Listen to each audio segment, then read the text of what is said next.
Bienvenue dans cette deuxième partie de cette vidéo de vulgarisation objets connectés de A à Z.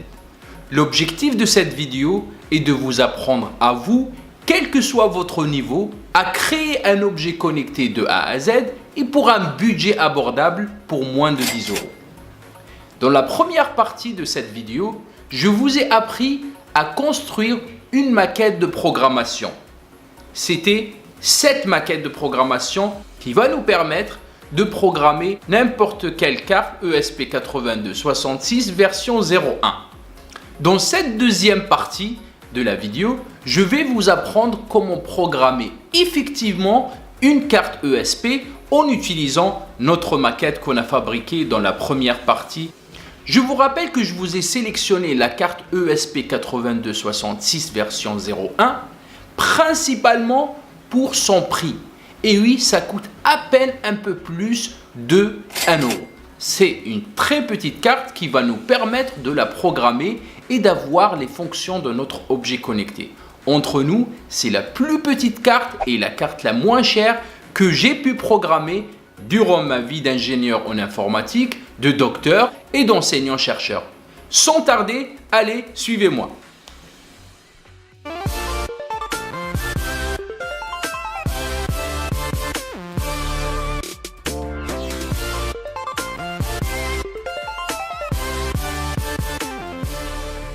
Notre objet connecté doit nous donner la possibilité de brancher n'importe quel appareil électrique. Grâce à cet objet, on doit pouvoir mettre sous ou hors tension cet équipement. L'utilisateur peut commander cet équipement à proximité, par exemple à travers le Wi-Fi de la maison, mais aussi pouvoir commander l'équipement à distance, par exemple à des milliers de kilomètres de l'objet en utilisant une connexion Internet.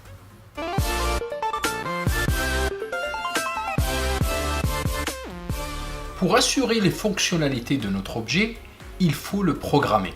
Pour ce faire, il nous faut un environnement de programmation.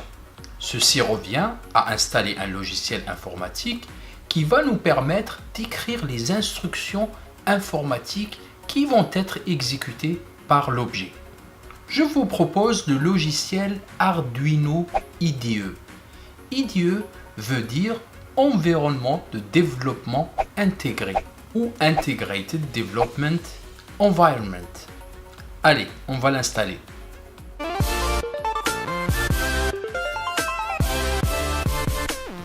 Pour l'installation, on tape sur Google Arduino IDE et on clique sur le premier lien pour télécharger. Remarquez qu'il y a des versions pour tout système, Windows, Apple Mac et Linux.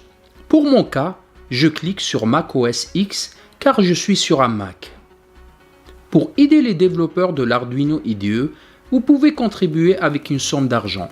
Ici, on va cliquer sur le lien Just Download pour télécharger. Une fois le téléchargement est terminé, on clique sur le fichier fraîchement téléchargé. Ceci va nous ouvrir le logiciel Arduino IDE. On accepte de l'ouvrir et on agrandit la fenêtre. On remarque en allant dans le menu Outils, type de carte, que l'Arduino IDE ne prend pas en charge encore la carte ESP8266. On va donc dans le menu Arduino Préférences pour que le logiciel puisse prendre en charge le ESP8266, le cœur de notre objet connecté. Dans ce menu Arduino Préférences, on va dans le champ URL de gestionnaire de cartes supplémentaires et on saisit l'URL suivante. Pour notre projet, on remplace Staging, dédié pour un usage avancé, par le mot stable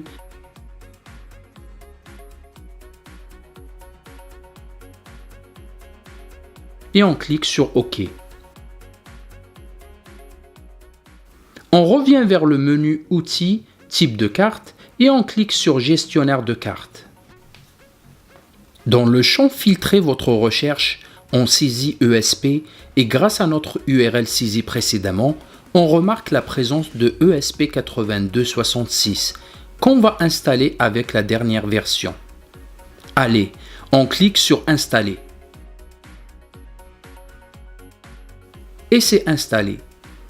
Notons qu'on a un petit lien de documentation appelé More Info. On clique dessus.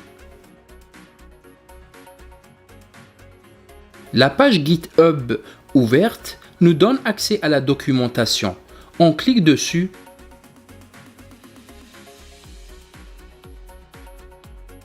Et on a accès à un forum où on peut échanger avec d'autres développeurs ou poser des questions.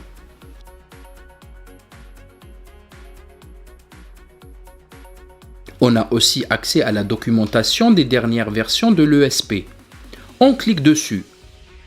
Et là, on a accès à pas mal d'informations sur la programmation du noyau de l'ESP8266.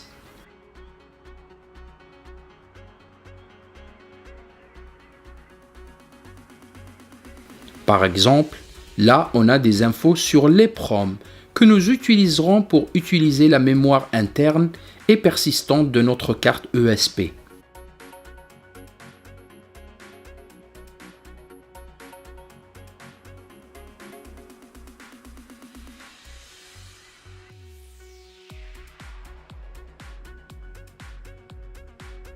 Mais aussi sur le web, que nous utiliserons car notre objet va communiquer en HTTP, le protocole du web.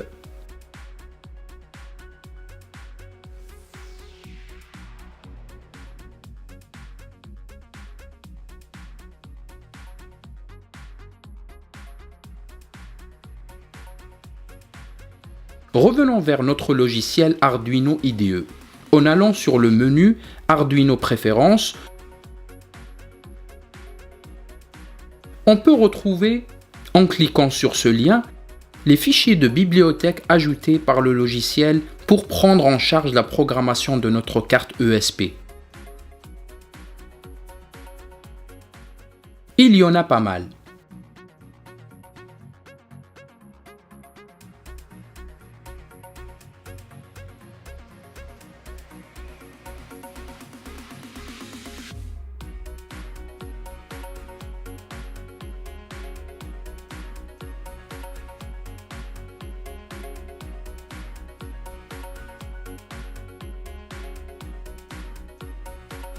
Il ne reste maintenant qu'à aller dans le menu Outils, Type de carte,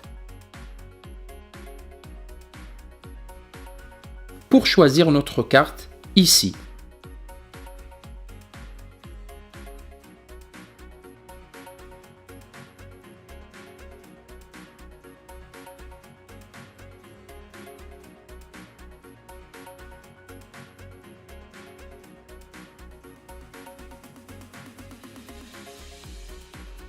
Il est important de noter que le choix de la taille mémoire ici est de 1 méga, car ça correspond à mon modèle de ESP8266 acheté sur eBay. Si vous avez un doute, n'hésitez pas à lire en détail les caractéristiques de votre carte ESP.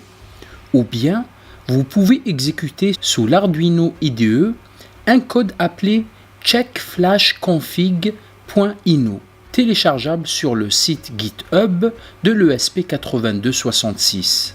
Dans quelques instants, je vais vous montrer comment exécuter n'importe quel code informatique sous l'Arduino IDE et pour l'ESP8266. Notez aussi que j'ai sélectionné l'option No SPIFFS. En fait, SPIFFS ou Spy Flash Filing System est un système de fichiers qui nous permet de sauvegarder des fichiers conçus pour les systèmes embarqués à petite mémoire. Il devrait donc nous permettre de stocker les fichiers que l'on veut, comme les préférences des utilisateurs de notre objet connecté.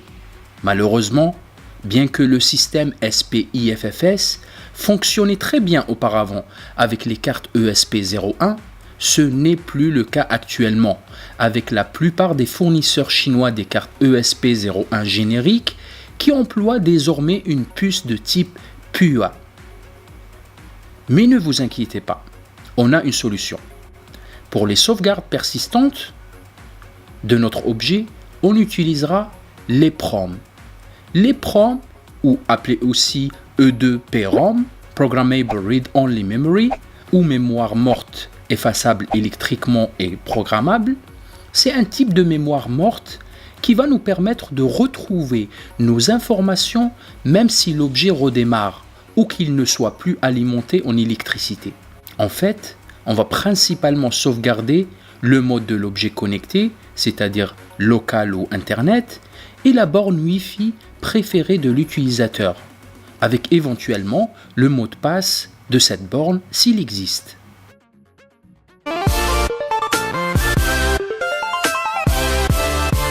Lorsqu'on branche notre maquette de programmation à notre ordinateur avec un câble USB,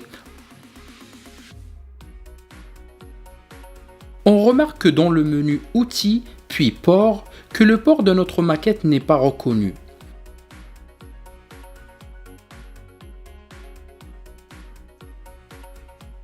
Bluetooth ici, ça ne correspond pas à notre port.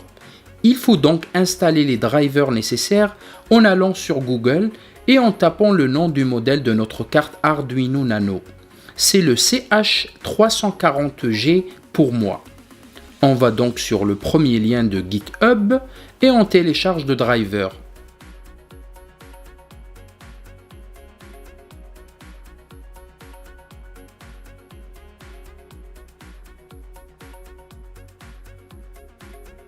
Une fois le fichier téléchargé, on double-clique dessus et on clique sur Continuer puis Installer. On autorise la poursuite de l'installation.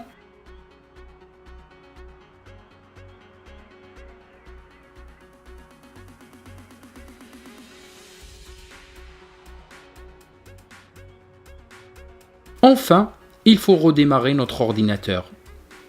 Après redémarrage, on va dans l'Arduino IDE, menu, outils port et on peut remarquer que rien n'a changé. C'est normal, car le câble USB de la maquette a été débranché. Je branche l'USB de notre maquette. Je quitte le menu et je reviens vers le même menu. Notre port est là. C'est le WCH USB Serial 1420. Je le sélectionne.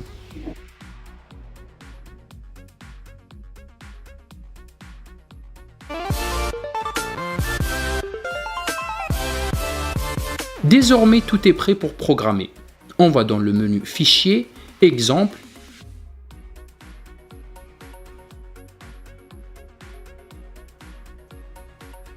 ESP8266 afin de prendre un des exemples déjà installés par défaut. Prenons par exemple Blink. C'est un code par défaut qui fait clignoter le LED bleu intégré dans la carte ESP8266. On va modifier ce programme pour qu'il nous affiche un message texte sur la console série. J'initialise la console série avec Serial Begin.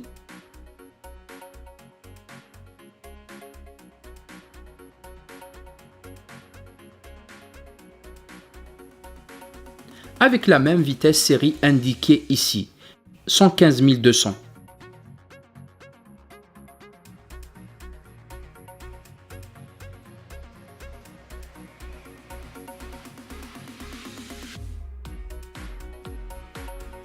À l'initialisation, je dis à la carte d'afficher un petit welcome. Je vais aussi clignoter non pas la LED bleue intégrée, mais la LED de notre maquette qui est branchée à la broche GPIO 02. Donc je mets la valeur 2 à la place de LED built-in.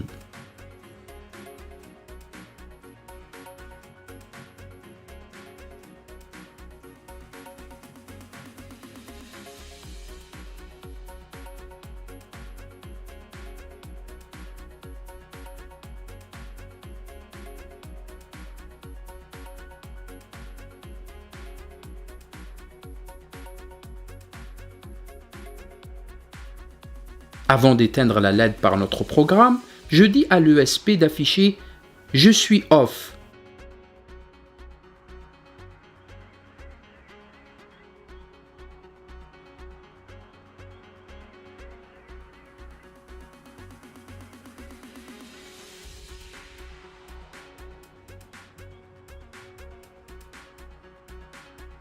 Je mets plutôt cette instruction d'affichage après l'ordre.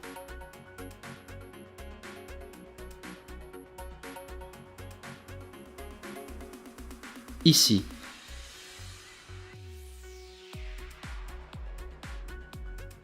Pareil, après la mise sous tension de la LED, je dis à l'USP d'afficher « Je suis on ».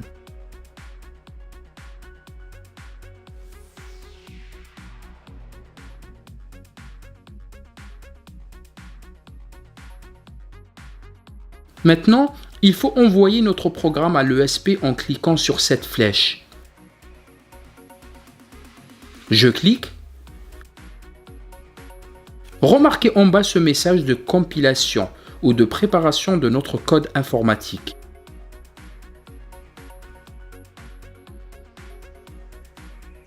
Le téléversement du code vers l'ESP commence.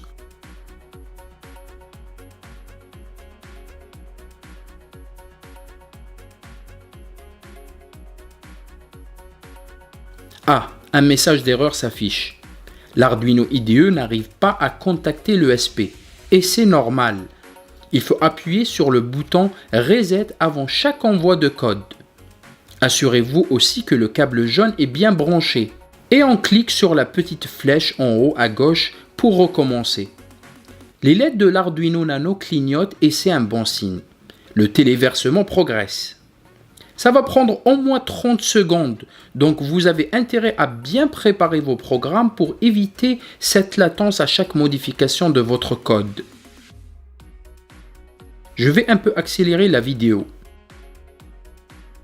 32% de téléversement, 64% de téléversement, 96%, on y est presque, et 100%. On va dans le menu Outils puis Moniteur série pour voir si l'ESP écrit bien nos messages programmés. Et voici nos petits messages Je suis on, je suis off avec clignotement de LED. On n'a plus besoin du câble nécessaire pour l'initialisation de l'ESP. Il est programmé. Son seul système est notre programme. C'est chouette. Même si on le rallume, il exécutera toujours notre programme, donc la LED clignotera.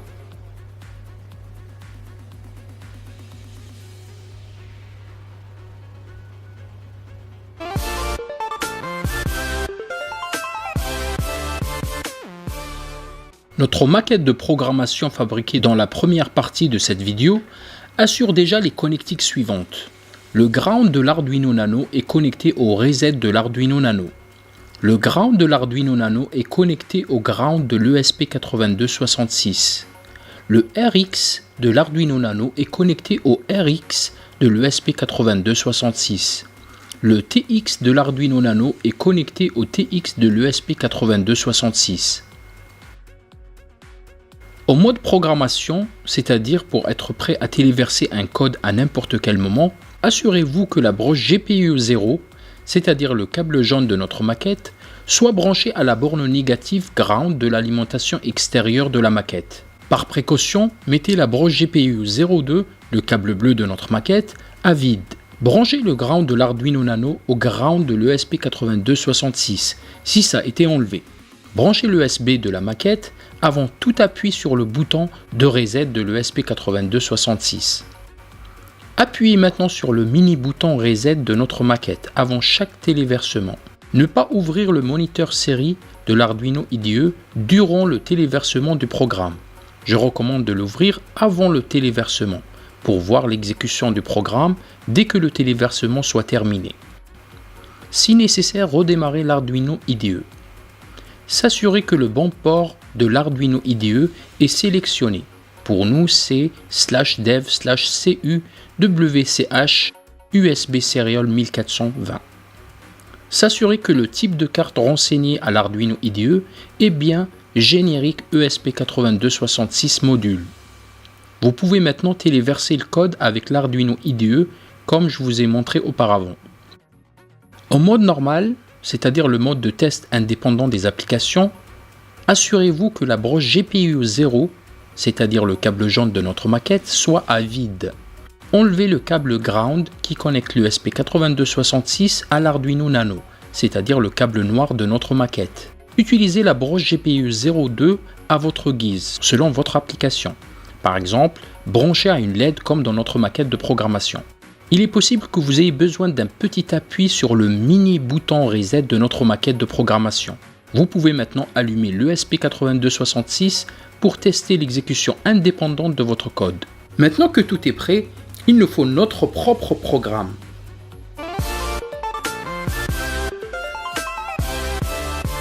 On va dans le menu Fichier, puis Ouvrir, puis j'ouvre le programme que j'ai déjà écrit pour notre objet connecté. Il s'appelle ESP8266 IoT Tailleb.ino. J'augmente un peu la taille de la police pour la lisibilité.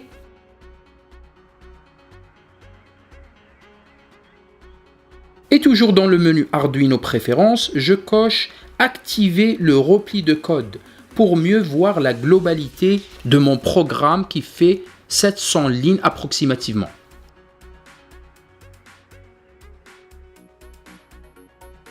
Je réduis le code de mes fonctions.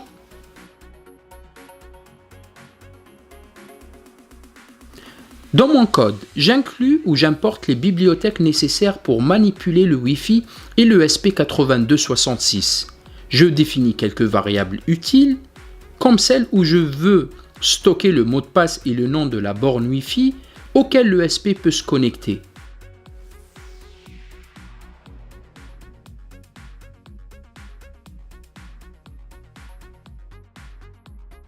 Une variable pour la liste des bornes Wi-Fi avoisinantes de notre ESP. Deux variables pour savoir si mon objet est en train de se connecter ou si l'utilisateur lui a donné un ordre de se connecter à un réseau Wi-Fi existant.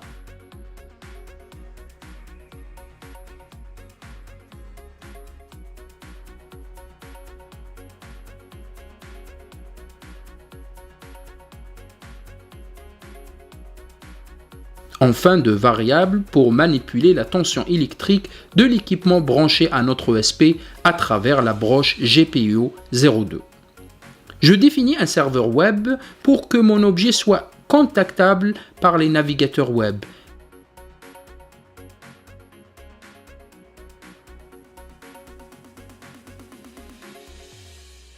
Et une variable client qui permet de gérer les connexions web vers mon objet.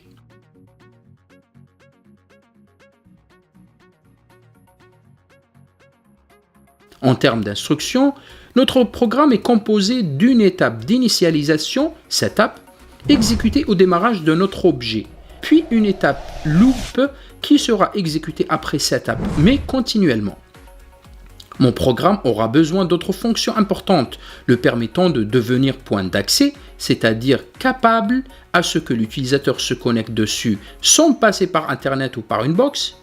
Ce mode est important, surtout quand l'objet vient d'être installé pour que l'utilisateur puisse le configurer avec ses propres préférences. Il y a d'autres fonctions qui vont aider l'ESP à se connecter à une borne Wi-Fi, comme une box,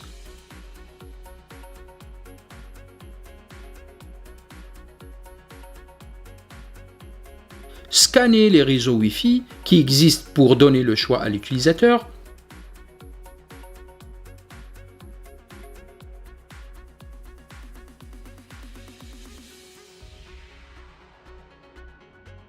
et deux autres fonctions pour mieux interpréter sans erreur les messages reçus à travers le web, surtout les mots de passe à caractères spéciaux.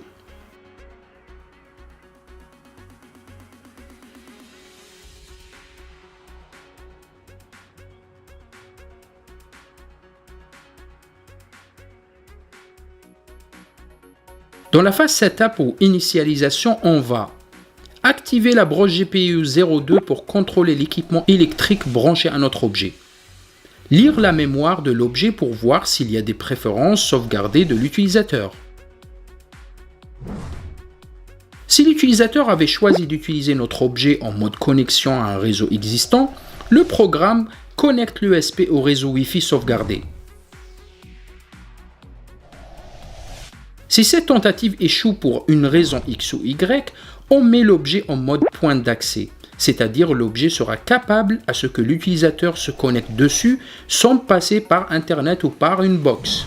C'est le cas aussi si l'utilisateur a sauvé ce choix au préalable. Enfin, et dans tous les cas, on finit le code par le lancement d'un serveur web prêt continuellement à des demandes d'utilisateurs provenant du web. Dans la phase loop, le serveur web écoute en permanence les demandes de l'utilisateur. Des demandes de mise sous ou hors tension,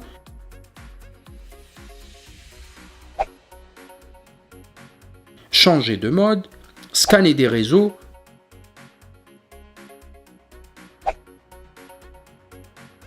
ou une sélection de réseaux.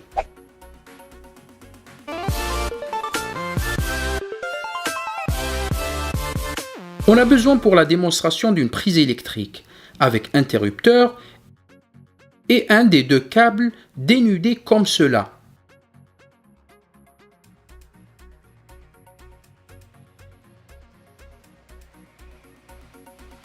À ce câble, on branche une douille d'ampoule. On va utiliser un relais statique de 25 ampères qui, grâce à une petite tension en entrée, on peut commander des appareils à courant alternatif de 24 à 380 volts. Ce type de relais solide ou SSR, Solid State Relay, est plus performant que les autres relais mécaniques. On branche les deux extrémités du câble électrique aux deux bornes du courant alternatif. L'ordre n'est pas important.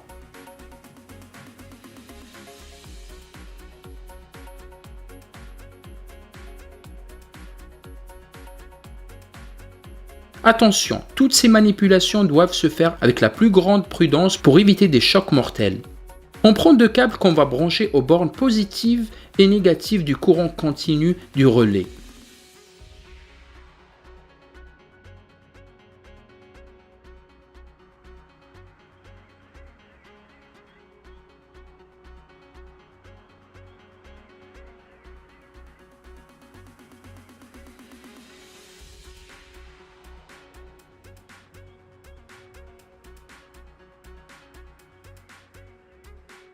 La borne positive du relais doit être branchée à la borne positive de l'alimentation de notre maquette de programmation. La borne négative du relais doit être branchée à la broche GPIO 02 de notre ESP8266.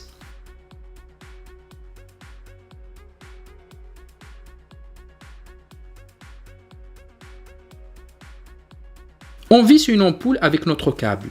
L'ampoule représente n'importe quel équipement électrique qui vient se brancher à notre objet connecté. Et on branche notre câble électrique à une source d'alimentation 220 volts avec précaution. On allume notre maquette de programmation tout en enlevant son câble jaune GPIO 0 et on se connecte au réseau Wi-Fi de notre objet. Dans mon programme, le nom du réseau va commencer par Smart Power Plug. On le sélectionne.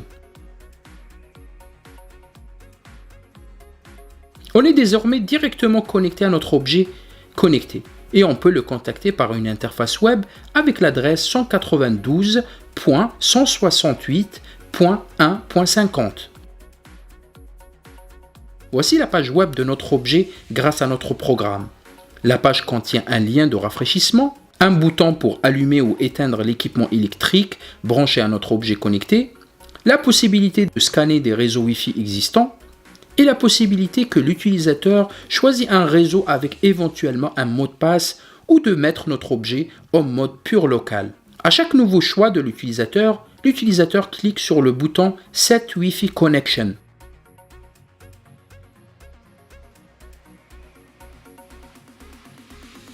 Si l'utilisateur demande une connexion à un réseau existant,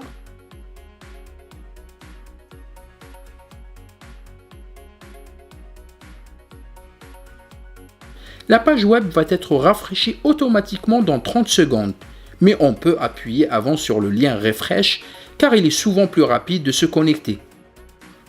Dans cet exemple, l'utilisateur a choisi le réseau Wi-Fi nommé Orange, qui n'a pas de mot de passe. Notre objet a réussi de se connecter et affiche connexion Wi-Fi OK. De la même manière, on peut revenir au mode local. Comme on peut le voir, chaque appui sur le bouton On ou Off permet d'allumer ou d'éteindre l'ampoule, qu'on soit en mode local ou Internet. L'ampoule représente n'importe quel équipement électrique qui vient se brancher à notre objet connecté.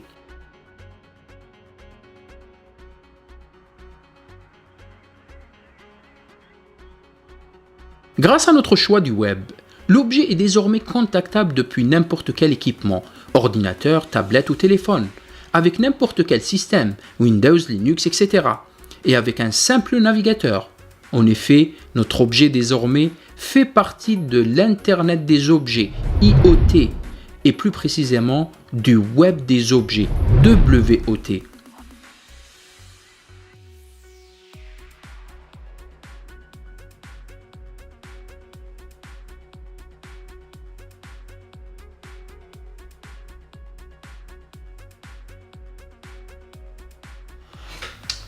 Pour que notre objet soit accessible à travers n'importe quelle connexion Internet dans le monde, il faut le connecter à une borne Wi-Fi, par exemple celle de la box de la maison. Comme je vous l'ai montré précédemment, notre objet est capable de le faire grâce à notre programme. Mais il nous faut une étape de plus, configurer la borne pour qu'elle redirige les connexions qui proviennent de Internet vers notre objet. Et c'est très simple, croyez-moi. Je vais vous montrer comment le faire en utilisant une box d'Orange, une Livebox. Pour une Livebox, connectez-vous à votre réseau d'opérateurs et allez dans l'interface d'administration avec l'adresse 192.168.1.1. Vous saisissez votre nom d'utilisateur et votre mot de passe. On clique sur cette icône de configuration. Puis on clique sur Réseau.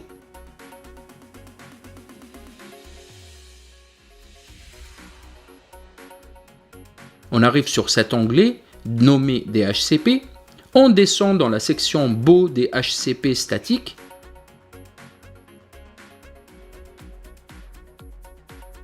On saisit l'adresse IP locale de notre objet, c'est 192.168.1.50 dans notre cas. Puis on a besoin d'une adresse appelée adresse MAC. On la retrouve ici dans l'interface de notre objet. On la copie et on la colle ici.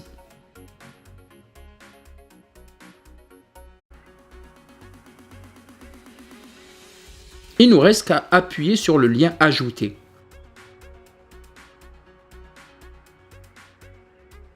On remarque, suite à cette manipulation, l'apparition d'une ligne en bas de cette liste. On va maintenant dans l'onglet NAT/PAT. On saisit le nom de notre objet, c'est Smart Power Plug.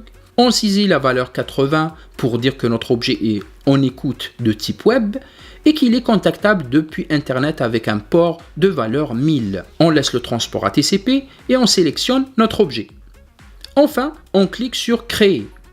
On remarque suite à cette manipulation l'apparition d'une ligne en bas de cette liste de règles. Et c'est tout.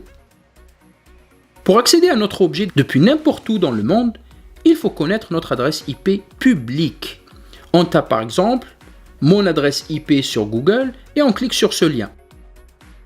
Et c'est cette adresse sélectionnée en bleu qui est notre adresse publique, qui nous identifie des autres dans ce monde d'Internet.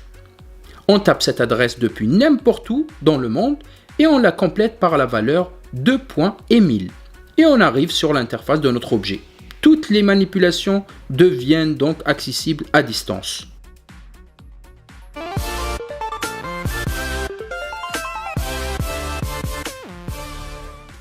Notre carte ESP8266 est désormais programmée et prête à exécuter n'importe quelle commande de mise sous ou hors tension de n'importe quel appareil branché à notre objet. Ces commandes peuvent arriver d'un utilisateur à proximité comme elles peuvent provenir de l'Internet. Pour rendre notre objet complètement indépendant de la maquette de programmation, il nous faut les composants suivants.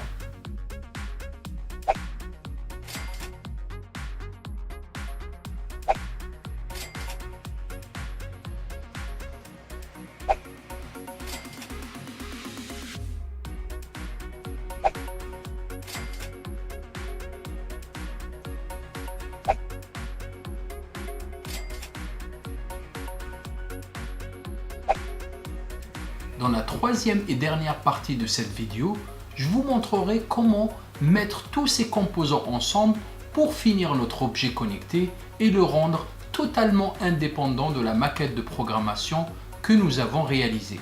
Les branchements vont être très similaires à ce que nous avons réalisé dans la maquette de programmation, c'est-à-dire dans la première partie de cette vidéo, et ce que nous avons vu en démonstration dans cette deuxième partie de vidéo. Je vous montrerai aussi comment préparer et imprimer notre modèle 3D pour qu'il puisse contenir convenablement les composants nécessaires pour notre objet final. À très vite dans la prochaine, troisième et dernière partie de cette vidéo.